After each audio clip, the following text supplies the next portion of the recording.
So one more time we are here, me, Alex Pinto from For Him Dating, and this time I would like to present you my friend Frank, that is already going a couple of years that we know each other, and this time we are here to share about how was his experience, how he appeared here in Ukraine, how he succeeded, and yesterday we had a glorious day that his wife was approved for the spouse visa that he applied. He's also very well knowledgeable about laws, so we will speak about that later. And now my first question to share with our audience would be, what can you say about your experience related to dating abroad? What brought you here? Well, Alex, I started in my adventure about 5 years ago, and it was just before Christmas. I was looking at videos on YouTube and whatnot, and then I started to get interested in dating women abroad, and then I found my way to Ukraine in order to pursue my search. There's one question that is obviously everybody put to me and to you now as well. What would be, in your opinion, the main difference between Ukrainian women or American women? Well, that's not so easy to answer, but for me, I can only speak from my point of view or my experience, and that is, my parents were an international couple. My father's parents were from Italy, my mother was from Japan, and my parents' relationship was very traditional. Family values was important. Raising children was really important. And in America, there's a movement called feminism, and it really destroyed the family traditions and the family values. I had been married twice, one time for 3 weeks and another time for 5 years, and I really had great desire to look for a lady that embraces this family traditions and family relationship. So my search led me to Ukraine, where the women are more traditional than American women, that they value family, they value husband, and that's what led me to Ukraine. One big difference between American women and Ukrainian women is that American women, because of the feminist movement, their behavior and their culture is a little bit different in terms of the whole dating and engaging into a relationship with one another. Okay. That confirms I also am on the third marriage, and for good, so at the third one it's always the last one. Other thing obviously is, in your opinion, which are the bigger obstacles that you faced coming here as an American and the Ukrainian culture? What would be for you the main obstacles that you may think that people find when they come? Let's see, there's that brings up a couple issues. One is, of course, one of the biggest obstacles is culture, and I think it's really important to be successful as an American man with finding a Ukrainian lady is to understand the cultures and the superstition. So that's extremely important. Along with those cultures is what I would call dating norms.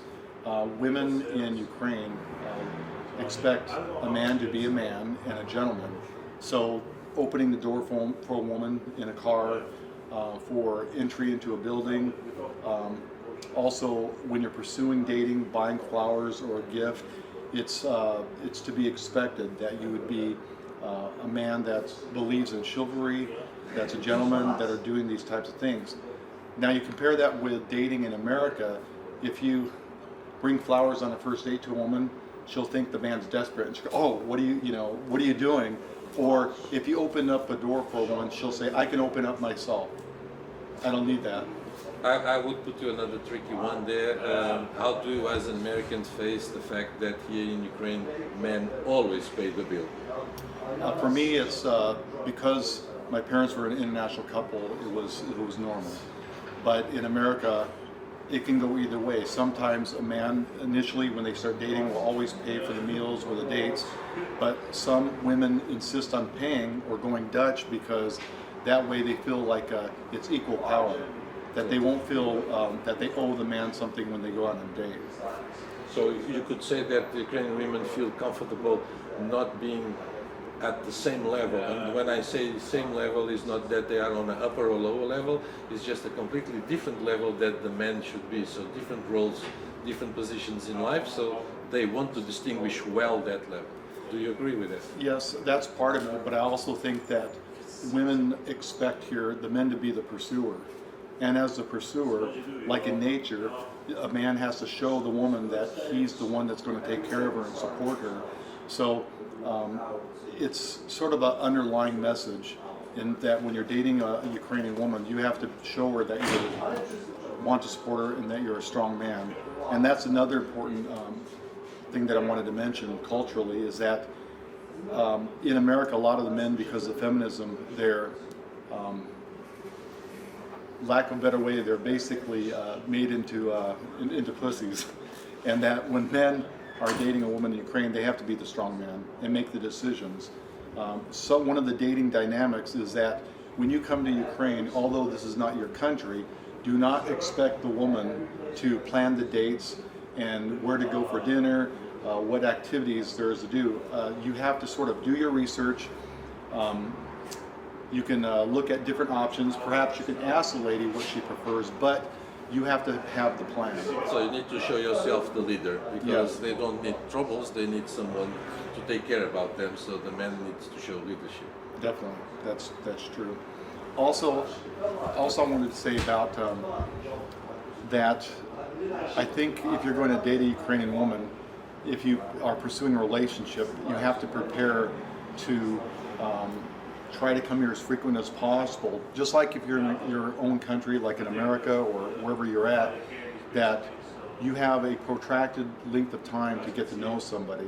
You're able, maybe they live in the same neighborhood, maybe the next state, and it's very easy to pursue dating to get to know a lady. But in Ukraine, it's such a long distance to come here. Again, if you want to develop that relationship, I think you have to be a little bit pragmatic, that you need to come here as often as you can in order to spend time, get to know the person and whatnot. This is no different than when you're looking for a job. You spend a lot of time researching that job because you want to have a job that's going to be satisfying, that's going to make you happy, that you feel you have good opportunities. Well, when you're looking for a life partner, why should it be any less? You need to invest time and get to know that person and make sure that you have compatibility, that you have chemistry, that there's the foundation for a long-term successful relationship. So my advice to men, that if you pursue dating or want to have a long-term relationship with a Ukrainian woman, you need to be prepared to come here as frequently as maybe every 2 months, but no less than maybe 4 months. If you come here once every 6 months, it's almost like every time you come here 6 months later, it's like meeting a stranger all over again. And I think if you do that, yes, it can work out, but I think it's going to take that much longer to establish a foundation for a future relationship. So this is one of the reasons that very often I say that man needs to be the three-piece man, the one that provide, protect, and procreate. So provide, he have financial capacity and time that he protect exactly based on the capacity that he has, and the procreate have to be with family, have children, create.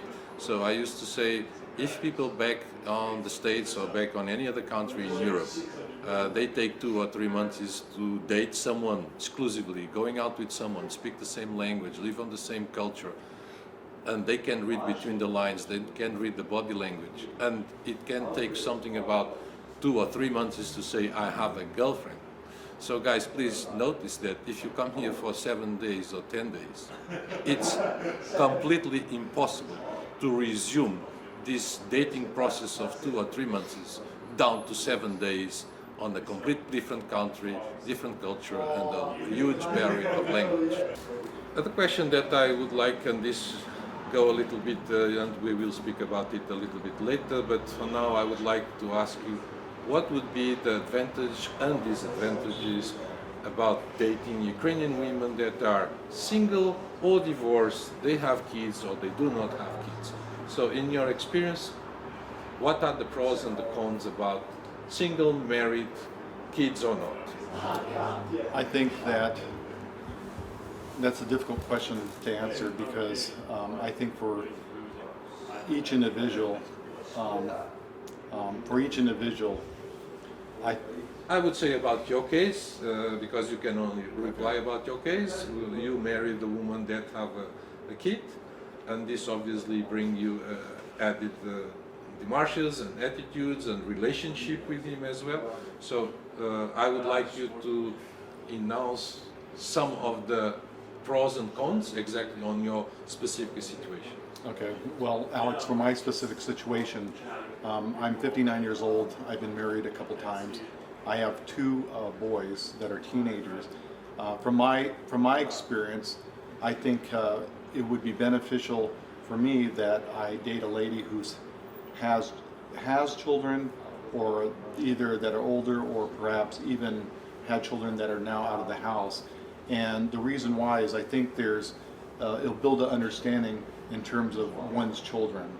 So if I, for example, were dating or married a woman that had no children, then she couldn't relate or understand what it's like from when I have issues with my children, or what my responsibility is for a father with my kids. Now, we will speak about pedagogical capacity to know how to deal with kids. All those things are very difficult if we start from zero. Would you agree with me? yes, that's correct. About the dating, I would like just to put you one more question that is, in your experience of these last 5 years and now this process of getting married, what would be your best advice to give to men out there that would like to have the same luck as you have? Okay, this is my perspective or point of view, is that you're going to be very successful if you actually have the opportunity to live in Ukraine. That would be the ideal situation, because you can get to know a woman organically and date them as you would in your own country. Short of that, I think that it's very difficult to find a sincere agency or contacts to meet other people or ladies in Ukraine. Of course, if you know people, if you have friends, having an introduction to me would be the second choice if you don't have the opportunity to live here. The third choice is basically network and collaborate with friends and people and see if you can find an agency, or like Alex Pinto's agency, that's sincere, that's going to do some vetting of the ladies. Also, I want to say that Alex does not just accept any men. The men have to be pragmatic and have realistic expectation. If you're a 60-year-old man and you're looking for a 24-year-old woman, that's not realistic. Yes, that's not my client for sure. If you're looking for a business relationship, then perhaps you should just pursue a different agency or a different approach if that's what you want. But I think Alex is focused on trying to ensure that a man has the best opportunity possible to meet a sincere lady, and that he tries to prepare you so that you can be successful as a man for dating a woman and in this culture.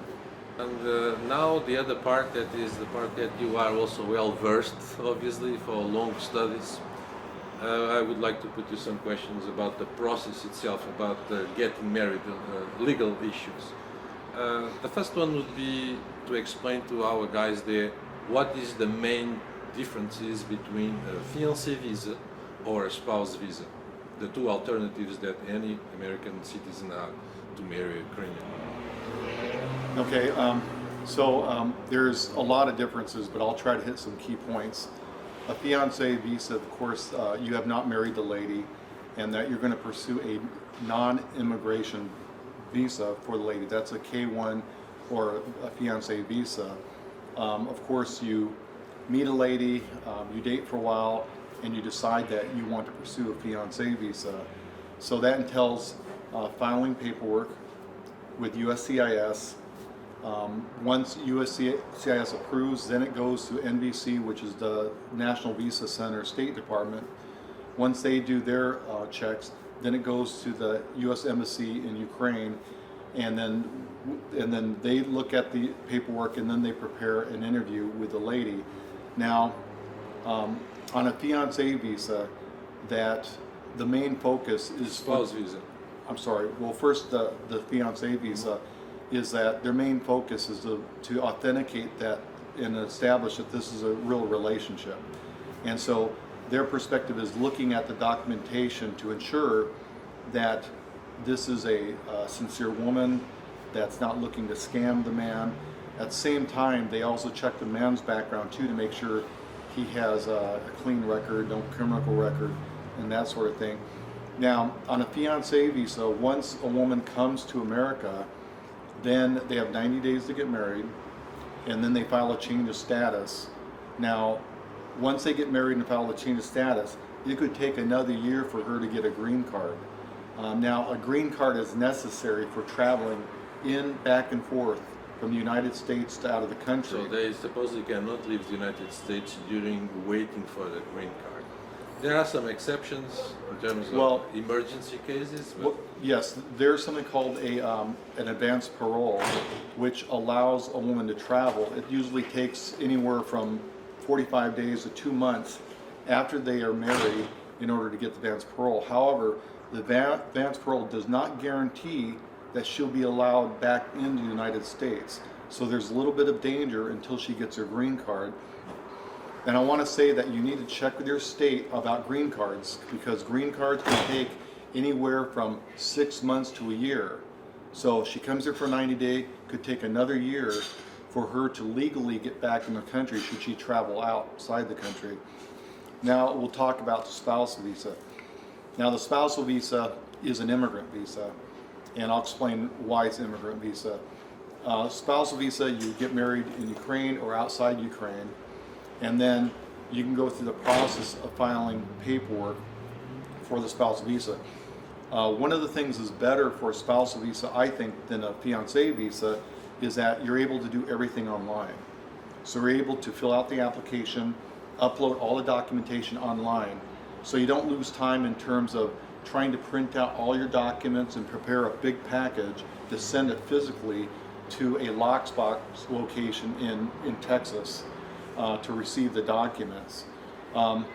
So that's one of the advantages of the spousal visa. The other advantage about the spousal visa is that when they process the spousal visa and a lady has her interview, she immediately gets her green card when she arrives in America. That immediately is what is the time frame that we could call immediately? 1 month, 2 months is. So when she gets her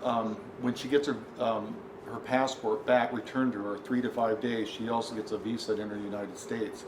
At that point, her green card has already been approved.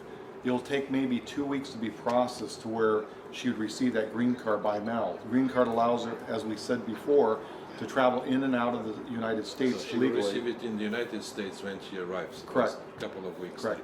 You also have the choice, which will save time as well, is that when you submit your application, to indicate that you'd like her to have her Social Security card as well. So again, when you're in the United States, in a couple weeks, she'll have her green card and she'll have her Social Security. Now, one question that always comes up is, what's the time difference? And between a spousal visa and a fiancé visa. Now, the United States has 5 service centers for processing visas, non-immigrant and immigrant visas. It's sort of a luck of the draw where your application goes in terms of one of the 5 service centers. A service center like Nebraska may take as little as 5 months for whether it's a fiancé visa or a spousal visa. It's about the same time, believe it or not. However, California Service Center may take 2 years. So you can go to the USCIS site, they'll publish historical information that's updated monthly. But on the average, it might take, I think the current length of time for a fiancé visa is 9 months, and the spousal visa is 9.5 months. So we're only talking 2 months difference. However, the absolute length of time is going to depend upon how complicated the file is. Have you been married multiple times? Has your lady been married multiple times? Does she have kids? Do you have kids? Did you already apply before for a K1 visa, for example? Can be also something to I did. I had a fiance that was here in Kyiv. I applied for a fiance visa. This was maybe 3 years ago. So I'm very familiar with that process. I had an approval by the embassy. She decided for family reasons not to come to the United States, so that was finished. So after that, then I engaged Alex, and then I pursued finding a lady. And this time I didn't want to mess around with a fiancé visa. I decided that I prefer the spousal visa because over time I learned that it's for me anyways, it's a better choice for a woman to come over on a spousal visa because you're sure that there's a relationship and that it'll be comfortable because she'll be allowed to travel immediately back and forth between the United States or Ukraine or anywhere else that we'd like to go on vacation. So, as we understand, we are well informed about, and now I would put to that question that many people have in mind is that, in your perspective, is it an immigration lawyer really necessary, or anyone that, no need to be an Einstein, but anyone can apply by themselves and they can follow through the process and succeed without the help? What are the plus or the cons in terms of contracting the lawyer or not? Okay, so one topic that hasn't come up here is that in my search for my Ukrainian wife and relationship, I've met many men, and through my relationships with these men, we've sort of helped each other, coach each other in terms of completing the paperwork. Some of these men use immigration attorneys. Most of the men I know have not. Now, I think that if you have some competency, that you know how to use PDF files, Microsoft Words, Excel spreadsheet, I think you're perfectly capable of trying to go through this process without an immigration attorney. The immigration attorneys will charge somewhere between $1,500 to $2,000. These immigration attorneys, you fill out virtually 99% of the paperwork you fill out yourselves. You provide all the documentation per checklist to an immigration attorney. So from my perspective, you'll save yourself money, and you're going to put in the time and effort of collecting those documents and completing those forms anyways, so why not do it yourself? However, I do think it's important to have someone else review the documents, because I don't know about you, but when I complete documents, or if I write a paper, sometimes I see words and things there that aren't there. And so I think it's always good to have someone review the documents and make sure they're complete. Also, beware that you have to go through multiple sites on USCIS and NBC to get all the information you need to make a proper application. It's not an easiest.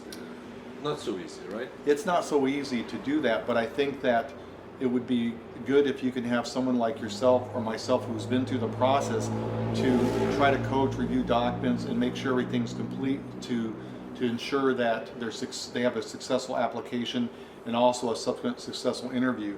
Because most of these interviews will get denied or delayed because there's omission of certain information, or there's inconsistency in terms of completing the documentation, like dates that don't agree or some other conflicting information. It would be horrible to go through this long process to have the interview and then find out that some of the documentation is not complete, and then either it's denied or it's now delayed for a period of weeks or months because you have to provide updated information or more documentation. So I had this challenge with the Frank, and he accepted doing it with me. So as you understand, Frank have a huge experience on this, in both the immigration visas even. And I will keep on giving all my step-by-step coaching and helping as I made on his case, since the day that we met till the day that he's married. And the day that he got the spouse visa, that was yesterday, as we said at the beginning. So we are planning to make a nice package of information, and we will share this on my website, and I will keep doing my dating consultation calls. And now I think that thanks to Frank, we will have two types of consultation that will be so nice of him to provide to us. That will be to advise you in your personal circumstances what would be the right thing to do in terms of applying for visa for your future wife, or in a more extent case, to help you to follow through all the process till the end. So this is something that for me is a really added value to my work, to have someone like Frank versed on all these legal things. And so we are going to propose to you guys to have Frank telling you what would be best for you to do now and to follow through by yourself, or we will find the time and help you to follow the process till the end, so you can succeed the same way that he's here finally succeeded with us. Thank you so much, and I hope that we Thank you, can Alex. help more people. So do Thank I. you.